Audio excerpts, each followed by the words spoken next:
Monday raw sa... Akala mo kung sino. Ano bang kinagagalit niya sa akin? Hindi ko naman sinabi na maghintay siya doon ng 4 na... Miss, tulungan mo naman ako sa survey ko. Ha? Sige na. Hindi ako pwede. Nagmamadali ka ba? Bibigyan kita ng 2 movie ticket pag tinulungan mo ako. Pero wala akong oras para dyan. Wala kang oras? 3 minuto lang to, miss. O ikaw, Bakit po? pwede layo mo siya? Sige po, alis na po ako. Pasensya na po sa abala. Ang hilig mo talaga magpakyut sa lalaki. Ayusin mo ang sarili mo. Hindi Halika ka na. nagpapakit sa lalaki, no? Sobra ka talaga. Aray!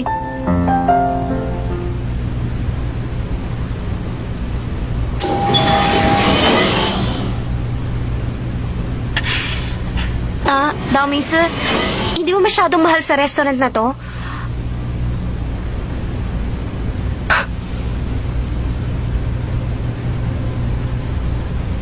$150 lang ang pera ko. Lagot na. Po. Nagsasawa ka na ba sa buhay mo? Ha? Hindi po. Ano? Akala mo ba pag tinakot mo sila, hindi ka na nila pagtatawanan? Sabi na kasi, wag na lang tayo dito kumain. Lumipat tayo sa ibang lugar. Doon tayo. Mag-aaway na lang ba tayo buong gabi?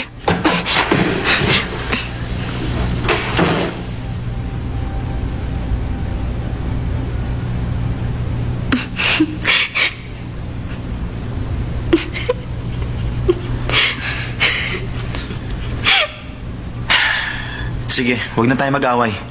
Ano, hindi pa ba tayo magtsatsaa? May alam akong lugar. Mura lang doon pero masarap kumain. Pumunta na tayo. Ha? Bakit nakalak? Pakibukas! May tao ba dyan sa labas? Kaya nga sumigaw.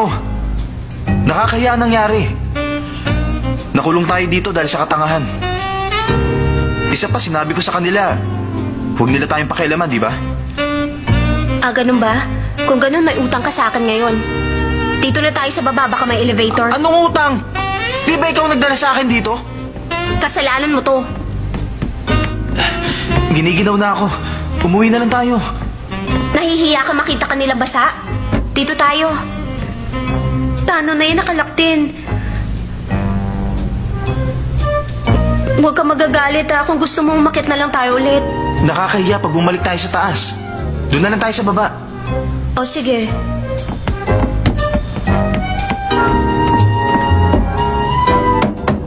May tao ba dyan? Pakibukas naman! Nakulong kami dito sa loob! Nakakapagtaka. Bakit lahat ng pinto nakalak? Daomings, hindi ka ba nagtataka?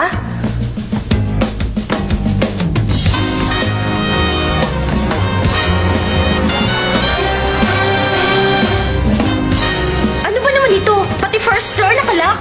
Buksan yung pinto! Gusto na namin lumabas! Buksan niyo to! Huwag ka nang sumigaw dyan. Sa palagay ko, tapos na ang office hours. Wala na mga tao. Bakit ngayon mo lang sinabi sa akin yon? Bakit? Alam ko ba na dito tayo babagsak? Paano na yan? Pumalik na lang tayo dun sa restaurant. Ano ba to? Nakalak din ang pinto. Kayo dyan, tulungan niyo naman kami!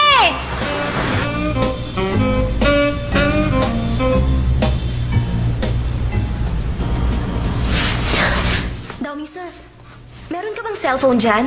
Peram nga.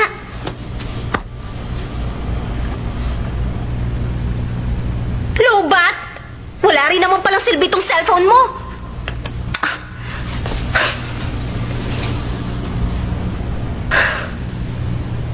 Anong oras na ba?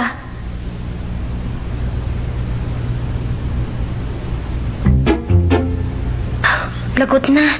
Siguradong galit na siya sa akin. Kaya hindi niya ako kinakausap.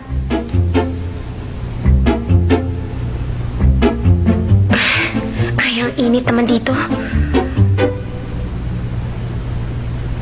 Naku, hindi ko pwedeng tanggalin ang jacket ko. Naka-front closure bra ko. Delikado.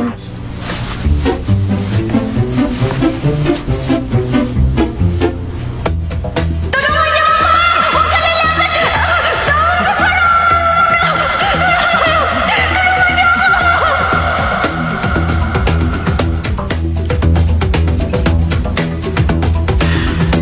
Shansai, Ano gagawin mo?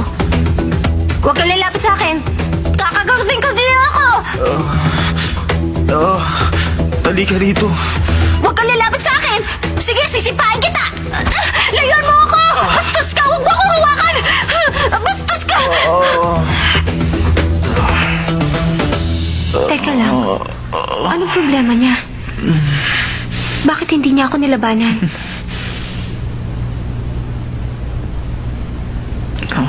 Tomingse?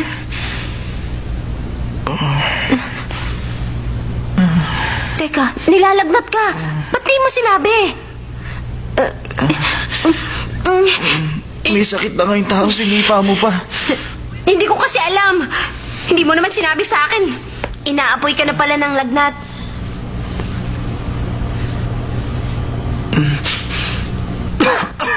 Diyos ko, nakulong kami dito sa building. Walang nakakaalam na nandito kami. At nilalagnat pa si Damingse. Anong gagawin ko? Ito. Shh! Matulog ka na. Sige na.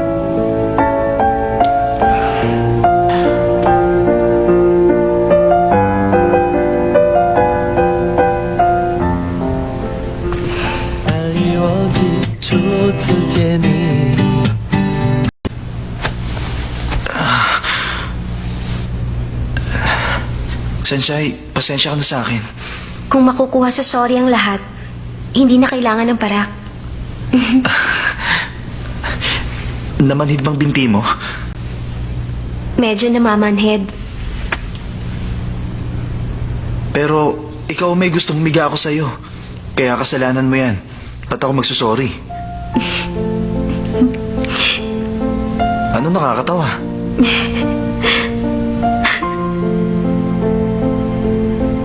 Hindi ako makapaniwala na ang isang mayabang na tulad niya ay parang isang masunuring bata na ngayon. Kung titingnan mo siya, parang hindi siyang leader ng grupo ng F4. Kung minsan pala, cute din siya.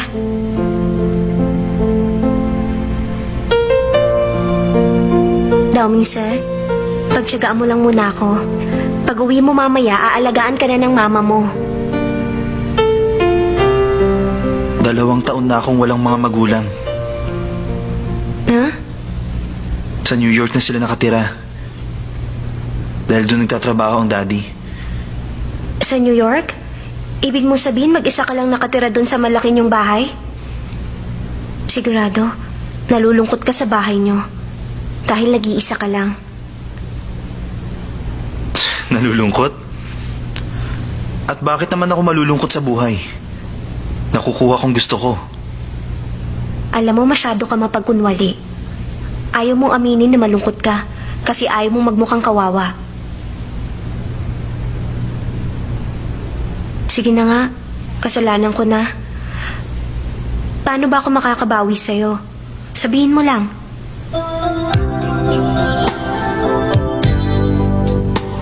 Sandali lang. Anong balak mo? Hindi yun ang gusto kong mangyari. Anong ginagawa niyo dyan? Kayo talagang mga kabataan kung ano-anong ine-eksperimento nyo. Kung gusto nyo maglampungan, pumunta kayo sa hotel. Huwag dito, mahiya naman kayo. Kung anak lang kita, makakatikim ka sa akin ng matindi.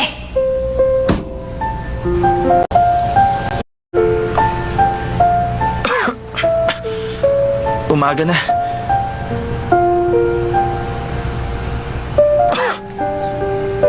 Alalayan Bakit? na nga kita. Huwag ka na Huwag na lang. mahiya. Sige na.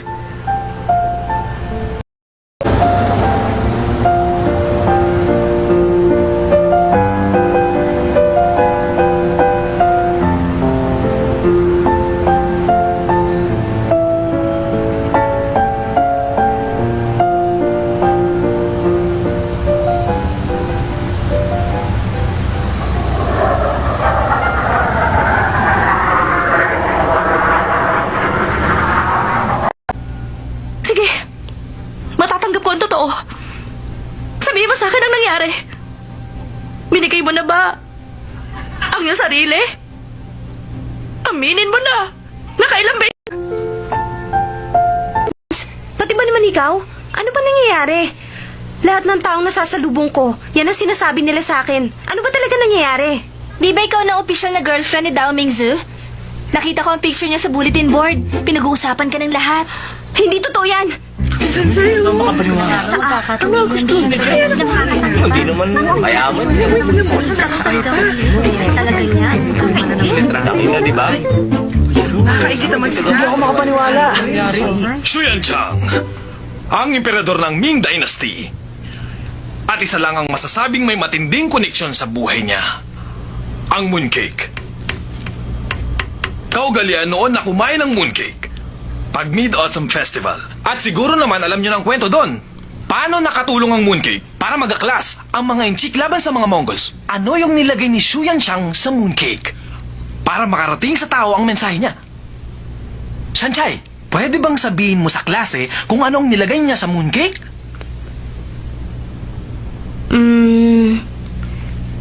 Egg yolk?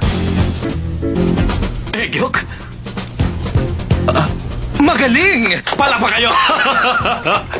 Magandang sagot. Ang totoo niyan, ang nilagay niya doon ay maliit na papel. Nakasulat doon ang mensahe niya tungkol sa pag-aaklas. Pero anong malay niyo? Baka nga may nilagay siyang egg yolk doon. Magandang sagot! Palakpakan niyo si Sanchay! Magaling na bata! Congratulations, Sanchay! Ano naman ito? Pati ang teacher namin. Morning, Sanchay! Morning, Sansay! Good morning. Kamusta? Sanchay, ang ganda naman ng buhok mo ngayon. Oo nga. Ang ganda ng tirintas. Wow! Ang lambot naman. Hindi ko pa na-shampoo yan. Ayun palang dahilan kung bakit ang ganda ng buhok mo, Sansay. Paamoy ha. Sanchay, alam mo, nakakainis ka. Bakit ka naiinis? Hindi mo naman sinabi. Boyfriend mo pala si Daming Sir. Hindi pa namin malala. Ase, nakita mo yung bulletin board? Ano naman ngayon? Nakipag-date ka pala kay Shansai, ah. Oo nga. At hindi ka umuwi kagabi. Ano ngayon? She Ano pala sila? may be the face I can't forget. Chidididididididida. Bakit ka ba namumula? Mag-hi ka naman dun. And my tears. Tumigil nga kayong dalawa. All my souvenirs. Papasok na ako sa klase. Oy, sige na. Kanta ka na. She may be the... Oy! Huwag ka naman ganyan. Ase, hindi ka na bata. Papasok na ako sa klase. Ase, sandali lang. All my Teka lang. souvenirs. Wow, Shansay, ang romantic naman. Ano ba kinahihiya mo? Nakakaingit ka naman, Shansay. Biruin mo, kinantahan ka ni Mecho. Ang ganda-ganda ng boses. Hindi mo lang alam kung gaano ka kaswerte, Shansay. Halika na, kain na. Ang galing-galing mo talaga, Shansay. Napakaswerte pa. Ikaw ngayon ang campus queen. Oo nga. Alam mo, lahat sila nakatingin sa atin at halatang... Jen, Pero siya ang dahilan kung bakit ka nabigyan ng red slip. Siya nagpahamak sa'yo. Tama siya. Hindi ka man lang nagawang tulungan ng kaibigan mong yan, hindi ba?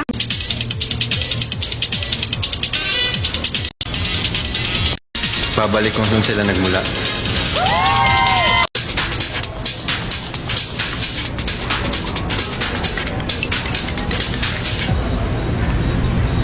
hi. Maglaro tayo? O sige. Hindi ka nagsasabi ng totoo. Inom.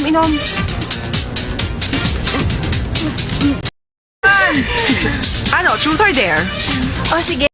Ba't nandito ka na naman? May kailangan ka ba? Bakit ba ang tagal mo sa loob? Siya nga pala, umalis na sila Simen. O ba't nandito ka pa? Sumunod ka na...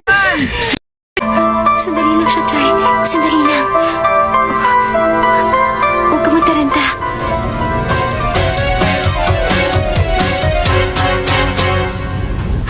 May nangyari kaya sa amin? Paano na to? Estudyante ka pa lang! Inaabot ka na ng gabi sa kung saan! Tapos uwi ka dito amoy alak! Nakakaya mga pinaggagawa mo! Hindi niyo naman ako kailangan sampalin. Ano ba nangyari sa'yo? Bakit hindi ka pumasok sa unang klase mo? Ano problema? Ano bang pakialam mo? Kasi? Teka, huwag mo sabihin kanino mo pa ako hinihintay. Ano ako, sira? Ba't ako maghihintay? Para sabihin ko sa'yo, papunta ako ngayon sa kantin. Kantin? Wala naman doon ng kantina. Ano bang pakialam mo kung ayaw ko dyan dumaan? Hindi kita kailangan. Hindi mo ako kailangan? Hindi raw. Ha? Ano ka ba? Sorry, pwede ko bang malaman kung ba't may pasa ka sa mukha? Sinampal ako ng mama ko. Oh, bakit? Paano naman kasi kagabi? Bakit? Anong nangyari kagabi? Hindi agad ako nakatawag. Kaya sinampal niya ako. Hindi ka lang kagad nakatawag, sinampal ka na? Alam mo, ganun ka-violente yung mama ko. Ganun din siya kay papa. Mana ka pala sa kanya. Hindi ako katulad niya. Halika na nga. Saan tayo pupunta? Kakain. Mukha yata ang dami ng in-order mo. Paano natin uubusin lahat to? Wala kasing sustansyang kinakain mo, kaya mukha kang kalansay. Kumain ka na marami. Ang dami naman. Sir, ang bill niyo po. Ako na lang magbabayad. Gusto mo ba kayo pahiya? Ballpen nga. Kahit kailan ng mga babae, hindi ko pinagbabayad ang bill. Kain na. Ha? Ba't di ka pa kumakain? Salamat. Sige na. Ubusin mo lahat yan, ha?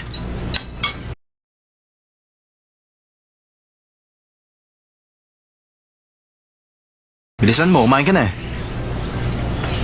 Kumain ka ng marami, ha? Hoy, in-order ko yan para kay Sanchay. Bakit ikaw ang kakain yan? Shan!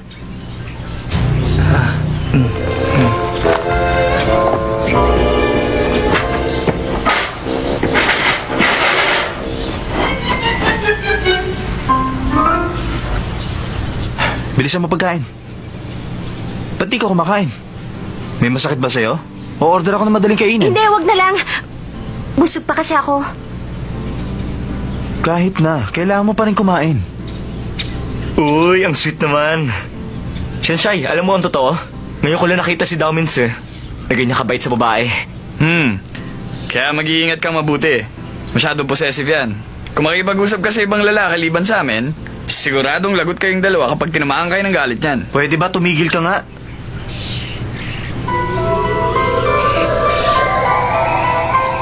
Naku, oras na malaman ni Dao Mingzi ang nangyari sa akin kagabi. Siguradong lagot ako. At malamang...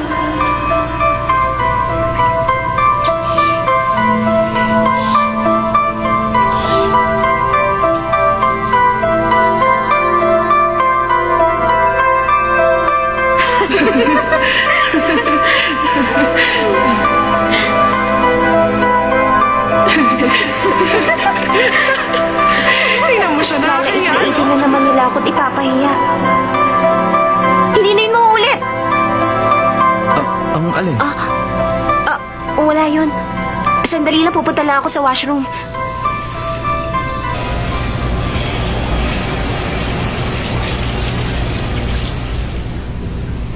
Muntik na ako dun. Mukha namang hindi siya nakahalata. Total naman, hindi ko na makikita ang Amerikanong yun. Ililihim ko na lang sa kanyang lahat.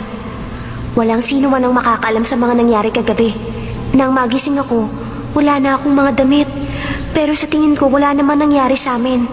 Dahil kung meron man, syempre malalaman ko naman yun.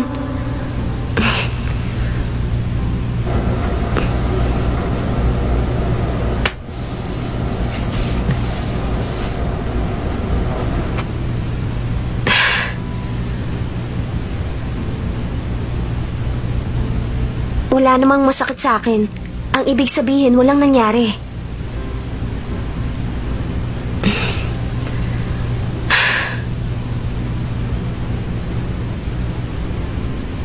Shiga? Huh? Bakit ka nandito? Nakasalubong ko kasi kanina yung Amerikanong nakilala natin kagabi. Pinabibigay niya. Bakit kanya sinulatan? Hindi ko alam kung bakit. Naku, mukhang kailangan ko magbayad niya ulit. Shansay, masama ba tiyan mo?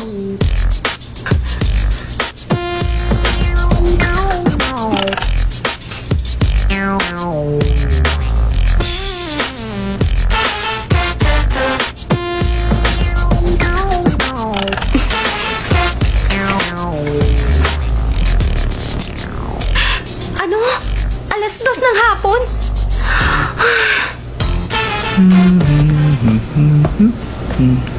Ba't nandito ka sa tapat ng ladies room? Wala.